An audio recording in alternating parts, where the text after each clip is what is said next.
Fala moçada, sejam todos muito bem-vindos. Meu nome é Marco Antônio, vocês estão no canal Cripto com Sabedoria. Vamos dar continuidade à leitura do livro A Quietude é a Chave de Ryan Holiday. Então, a gente já viu a introdução e o prefácio. Vamos iniciar a parte 1. Da agora para frente, Ryan Holiday ele divide o seu livro em três partes. Parte 1, 2, 3, com capítulos subsequentes, né, dentro de cada parte, onde cada parte é destinado a um ente em si, né, mente, espírito, corpo. A parte 1 vai tratar da mente, a parte 2 vai tratar do espírito e a parte 3 vai tratar do corpo. Passemos à parte 1. A mente é inquieta, Krishna, impetuosa, obstinada, difícil de adestrar. Dominar a mente parece tão difícil quanto dominar os ventos fortes. Bhagavad Gita. O domínio da mente. O mundo todo mudou nas poucas horas entre John F. Kennedy ir se deitar em 15 de outubro de 1962 e acordar na manhã seguinte.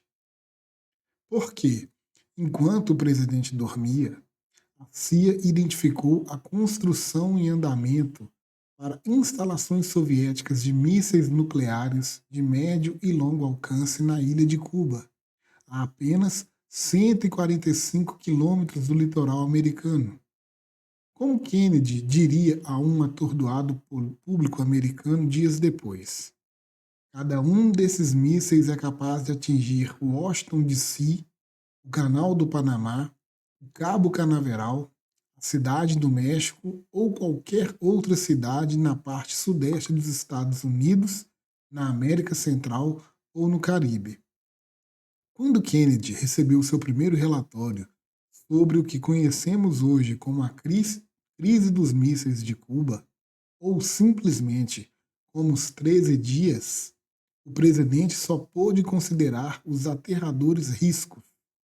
Esperava a morte de nada menos que 70 milhões de pessoas nos primeiros choques entre os Estados Unidos e a União Soviética. Mas isso era só uma conjectura. Ninguém sabia de fato quão terrível seria a guerra nuclear. Kennedy tinha certeza apenas de que enfrentava uma escalada sem precedentes da Guerra Fria, que há tempos vinha se desenrolando entre Washington e Moscou. E fossem quais fossem os fatores que contribuíram para a sua criação, e por mais inevitável que a guerra parecesse, cabia a ele, no mínimo, simplesmente não piorar as coisas, porque isso poderia implicar o fim da vida no planeta Terra. Kennedy era um jovem presidente nascido em imenso privilégio, criado por um pai agressivo que detestava perder, numa família cujo lema eles brincavam era não se irrite, dê o troco. Não contando com quase nenhuma experiência de liderança executiva, não é surpresa, portanto, que o primeiro ano e meio da administração de Kennedy não tivesse corrido bem.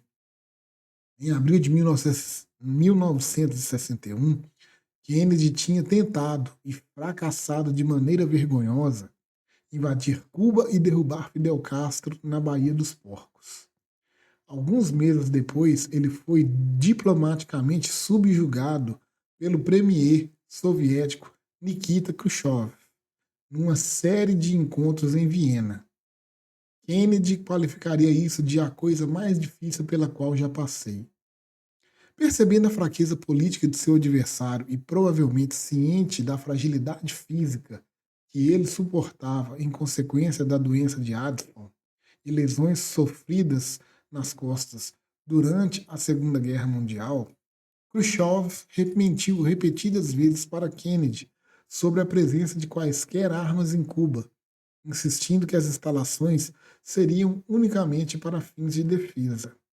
Ou seja, durante a crise de mísseis, Kennedy enfrentou, como todo líder enfrentará em algum momento de seu mandato, um difícil incidente em meio a circunstâncias pessoais e políticas complicadas. Havia muitas questões. Por que Khrushchev faria isso? Aonde queria chegar? Que planos um homem estaria tentando executar? Havia uma maneira de resolver isso? O que pensavam os assessores de Kennedy? Quais eram as opções? Ele estava à altura dessa tarefa? Teria capacidade de lidar com ela? O destino de milhões de pessoas dependia de suas respostas. O aconselhamento dos assessores de Kennedy foi direto e enfático. As bases de mísseis tinham de ser destruídas com todo o poderio do arsenal militar do país. Cada segundo desperdiçado punha em risco a segurança e reputação dos Estados Unidos. Depois do ataque surpresa aos mísseis, teria de haver uma invasão total de Cuba por tropas americanas. Isso disseram eles, além de ser mais do que justificável pelas ações da União Soviética e de Cuba, era a única opção de Kennedy. A lógica deles era tanto primitiva quanto satisfatória. A agressão deveria ser enfrentada com agressão, olho por olho. O único problema era que, se essa lógica se revelasse falha, não haveria ninguém para responder pelo erro, pois todos estariam mortos. Ao contrário do que ocorreu em seus primeiros dias de presidência, quando Kennedy permitiu que a CIA o pressionasse a apoiar o fiasco da Baía dos Porcos, dessa vez ele surpreendeu a todos e se opôs ao plano. Ele lera pouco antes The Guns of August, de Barbara Tuchman, um livro sobre o início da Primeira Guerra Mundial. Imprimiu em sua mente a imagem de líderes mundiais super confiantes precipitando-se rumo a um conflito que, uma vez iniciado, não conseguiam cessar. Kennedy queria que todos desacelerassem para que pudessem refletir de fato sobre o problema à sua frente. Essa é, na verdade, a primeira obrigação de um líder ou de alguém responsável por tomar decisões. Nossa tarefa não é seguir nosso instinto ou nos fixarmos na primeira impressão que formamos. Não. Precisamos ser fortes o bastante para resistir aos pensamentos que parecem bons demais, plausíveis demais, mas que muitas vezes estão errados. Afinal, se o líder não consegue ter calma para formar uma noção clara do quadro geral, quem terá? Se o líder não está pensando com cuidado até o fim, quem está? Podemos ver nas anotações escritas à mão por Kennedy durante a crise uma espécie de processo meditativo em que ele tentou fazer precisamente isso. Em numerosas páginas ele escreve míssil, míssil, míssil, ou veto, veto, veto, veto, ou líderes, líderes, líderes. Numa página mostrando seu desejo de não agir sozinho ou de maneira egoísta, consenso, consenso, consenso, consenso, consenso, consenso. Durante uma reunião, Kennedy desenhou 2 barcos à vela, acalmando-se com pensamentos sobre seu tão amado oceano num bloco amarelo pautado. Por fim, em papel de carta da Casa Branca, como se para esclarecer para si mesmo a única coisa que importava, ele escreveu uma frase curta. Estamos exigindo a retirada dos mísseis. Talvez tenha sido ali, sentado em meio a seus assessores enquanto rabiscava, e ele se lembrou de uma passagem de um livro sobre estratégia nuclear do teórico B.H. Liddell Hart, onde, na crítica do livro de Hart que Kennedy escreveu para a Saturday Review of Literature, alguns anos antes, ele citou essa passagem. Seja forte, se possível. Em todo caso, mantenha calma. Tenha ilimitada paciência. Nunca encurrale um adversário e sempre o ajude a manter as aparências. Ponha-se no lugar dele, de modo a ver as coisas através dos seus olhos, e evite a presunção como o diabo. Nada cega tanto quanto ela. Esse se tornou o lema de Kennedy durante a crise dos mísseis. Acho que devemos pensar em por que os russos fizeram isso, disse ele a seus assessores. Qual é a vantagem que estão tentando obter? Perguntou com interesse genuíno. Deve haver alguma razão importante para os soviéticos armarem isso. Como escreveu Arthur Schellinger Jr., assessor e biógrafo de Kennedy, com sua capacidade de compreender o problema dos outros, o presidente conseguia ver como o mundo poderia parecer ameaçador para o Kremlin.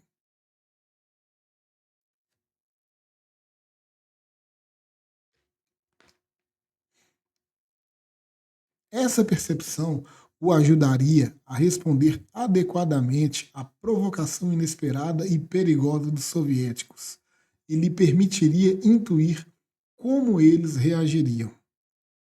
Ficou claro para Kennedy que Khrushchev pôs os mísseis em Cuba porque acreditava que ele, Kennedy, era fraco.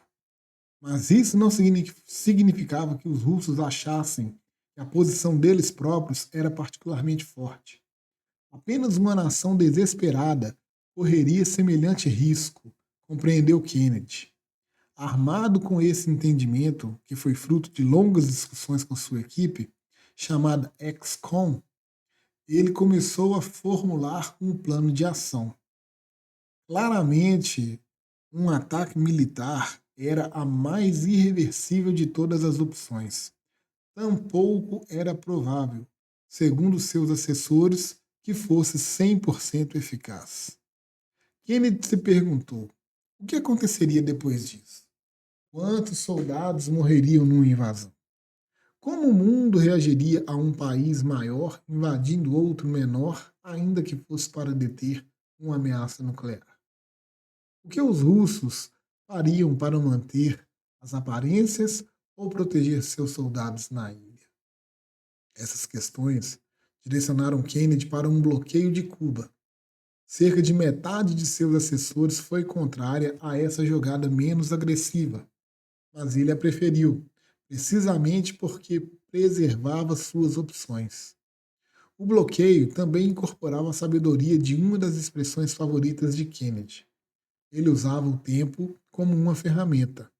Isso dava a ambos os lados uma chance de examinar o que estava em jogo na crise e oferecia a Khrushchev a oportunidade de reavaliar sua impressão da suposta fraqueza de Kennedy.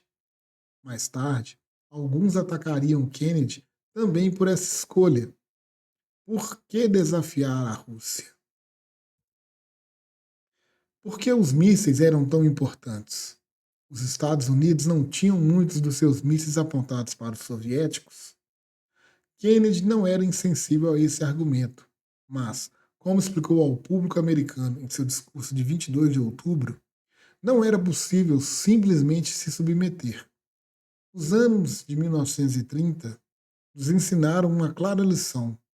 A conduta agressiva, se não for controlada e contestada, acaba conduzindo à guerra. Esta nação é contrária à guerra. Somos também fiéis à nossa palavra. Nosso objetivo inabalável, portanto, deve ser evitar o uso desses mísseis contra este ou qualquer outro país e assegurar sua retirada ou eliminação do hemisfério ocidental.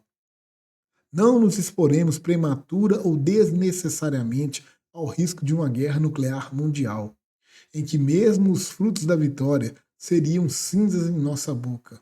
Mas tampouco nos esquivaremos desse risco se em algum momento ele tiver de ser enfrentado. O mais notável sobre essa conclusão é a calma com que Kennedy chegou a ela. Apesar do enorme estresse da situação, podemos ouvir em gravações e ver em transcrições e fotos da época como todos estavam cooperativos e abertos. Nenhuma briga, nenhuma voz se elevando, nenhuma troca de acusações. E, quando as coisas ficavam de fato tensas, Kennedy era capaz de rir da situação. Kennedy não deixava seu próprio ego, nem o de outras pessoas, dominar a discussão. Quando sentia que sua presença estava inibindo a franqueza de seus assessores, retirava-se da sala para que pudessem debater e antigas rivalidades, ele se consultou, desculpa, quando sentia que sua presença estava inibindo a franqueza de seus assessores, retirava-se da sala para que pudessem debater e aventar ideias à vontade. Transpondo linhas partidárias e antigas rivalidades, ele se consultou abertamente com os 3 ex-presidentes ainda vivos e convidou o secretário de Estado anterior, Dian Eichmann, para participar das reuniões ultrasecretas de igual para igual. Nos momentos mais tensos, Kennedy buscava solidão no Jardim das Rosas da Casa Branca. Mais tarde, ele agradeceria à jardineira por sua importante contribuição durante a crise. Nadava por longos períodos, tanto para desanuviar a mente quanto para pensar. Sentava-se na cadeira de balanço feita especialmente para ele no salão oval, banhado pela luz que atravessava aquelas enormes janelas, aliviando a dor em suas costas para que ela não se somasse ao nevoeiro de guerra fria que descera tão densamente sobre Washington e Moscou. Há uma fotografia de Kennedy de costas para a sala, encurvado, apoiando os 2 punhos na grande escrivaninha, qual ele ocupou após ser escolhido por milhões de eleitores. Esse é um homem com o destino do mundo sobre seus ombros, provocado por uma superpotência nuclear num ato inesperado de má-fé. Críticos questionam sua coragem. Há considerações políticas, considerações pessoais. Há mais fatores do que um indivíduo é capaz de ponderar de uma só vez. No entanto, ele não permite que nada disso o apresse. Nada disso anuviará seu julgamento ou o impedirá de fazer a coisa certa. Ele é o sujeito mais calmo na sala. Kennedy precisaria permanecer assim, porque a simples decisão pelo bloqueio foi apenas o primeiro passo. Em seguida vieram o anúncio e a interdição imposta sobre uma zona de 800 quilômetros em torno de Cuba, que ele chamou brilhantemente de quarentena, para minimizar as implicações mais agressivas do termo bloqueio. Haveria acusações mais beligerantes dos russos e confrontações na ONU. Líderes no Congresso expressaram suas dúvidas. 100.000 soldados ainda tinham de estar preparados na Flórida por precaução. Depois haveria as provocações reais. Um navio petroleiro russo aproximou-se da ilha de quarentena. Submarinos russos emergiram. Um avião espião americano U-2 foi abatido sobre Cuba, provocando a morte do piloto. Os 2 maiores e mais poderosos países do mundo estavam olho a olho. Era, na verdade, mais assustador e mais funesto do que se imaginava. Alguns dos mísseis soviéticos, que antes acreditava-se estarem apenas no processo de montagem, estavam armados e apostos. Mesmo sem que soubesse disso, o terrível perigo podia ser sentido. Iria Kennedy se deixar dominar pelas emoções? Iria pestanejar? Iria esmorecer? Não, não iria. Não é o primeiro passo que me preocupa, disse ele aos assessores e a si mesmo, mas ambos os lados escalarem para o 4º e o 5º passo. E não iremos até o 6º, porque não haverá ninguém para fazê-lo. Devemos nos lembrar que estamos enveredando por um caminho muito perigoso. O prazo que Kennedy deu a Khrushchev para respirar e pensar compensou bem a tempo. Em 26 de outubro, 11 dias após o início da crise, o premier soviético escreveu uma carta para Kennedy, dizendo que agora percebia que ambos estavam puxando uma corda com um nó no meio, um nó de guerra. Quanto mais cada um puxava, menos provável se tornava desatá-lo. E finalmente não haveria escolha senão cortar a corda com espada. Então Khrushchev forneceu uma analogia ainda mais vívida, tão verdadeira em geopolítica quanto na vida cotidiana. Se as pessoas não exibirem a sabedoria de um estadista, acabarão se chocando como toupeiras cegas, dando início a uma aniquilação mútua. De repente, a crise chegou ao fim tão rápido quanto começara. Os russos, compreendendo que sua posição era insustentável e que haviam fracassado ao testarem a determinação dos Estados Unidos, deram sinais de que negociariam, de que removeriam os mísseis. Os navios se detiveram abruptamente na água. Kennedy também estava pronto. Ele prometeu que os Estados Unidos não invadiriam Cuba, dando aos russos e seus aliados uma vitória. Em segredo, também comunicou aos russos que estava disposto a remover mísseis americanos na Turquia, mas só o faria dali a vários meses, para não dar a impressão de que podia ser pressionado a abandonar um aliado. Com lucidez, sabedoria, paciência e um olhar aguçado para a raiz de um conflito complexo e mobilizador, Kennedy havia salvado o mundo de um apocalipse nuclear. Poderíamos dizer que Kennedy, ainda que apenas nesse breve período de menos de 2 semanas, conseguiu alcançar aquele estágio de clareza de que fala o antigo texto chinês Tao Te Ching.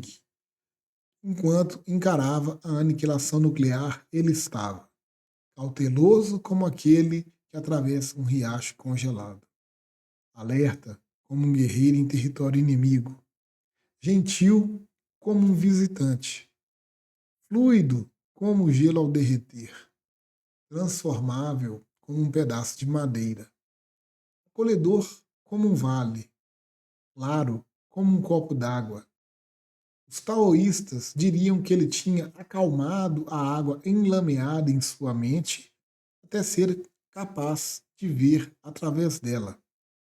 Ou para tomar emprestada a imagem do imperador Marco Aurélio, o filósofo estoico que encarara ele próprio inúmeras crises e desafios. Kennedy tinha sido como a rocha contra a qual as ondas continuam a se quebrar. Ela resiste impassível e a fúria do mar tomba inerte à sua volta. Em nossa vida, cada um de nós enfrentará crises. Os riscos podem ser mais baixos, mas para nós terão importância.